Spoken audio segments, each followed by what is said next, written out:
तर यावेळेस एक ब्रेकिंग बातमी समोर येते। इंधन दरवाढी विरोधात शिवसेनेनं आंदोलन केलेलं आहे आणि मुंबईच्या महापौर यावेळेस रस्त्यावर उतरलेले आहेत। किशोरी पेडणेकर यांनी दरवाढी विरोधात हे आंदोलन केलेलं आहे। इंधन दरवाढ करणाऱ्या केंद्राचा धिक्कार अशा शब्दात त्यांनी हे आंदोलन केलेलं आहे। मुंबईच्या महापौरांचं इंधन दरवाढीवर हे आंदोलन यावेळेस पाहायला मिळतंय। मुंबईच्या महापौर आता थेट रस्त्यावर उतरलेले आहेत।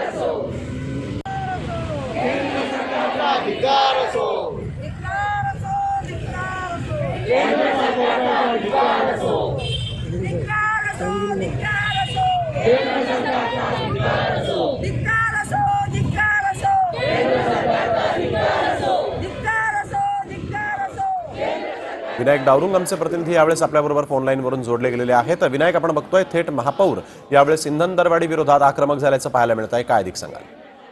येईल बरोबर आहे। केंद्र सरकारने इंधनाचे दर जे आहेत ते मोठ्या प्रमाणात वाढवले आहेत। कुठेतरी सर्वसामान्यांना याचा फटका बसतोय आणि याच्याच विरोधात आज मुंबईभर शिवसेनेच्या वतीनं जे आहे विविध आंदोलनं विविध ठिकाणी केली जात आहेत। लालबागमध्ये सुद्धा सध्या आंदोलन हे सुरू आहे। स्वतः महापौर किशोरी पेडणेकर असतील, त्याचप्रमाणे बायका आणि माझगावच्या आमदार आहेत यामिनी जाधव या सुद्धा या आंदोलनात सहभागी झालेल्या आहेत आणि केंद्र सरकारचा कुठेतरी धिक्कार केला जातोय, निषेध केला जातोय, कारण सर्वसामान्यांना फटका बसतोय। नक्कीच, धन्यवाद विनायक, तुम्ही दिलेल्या सविस्तर माहिती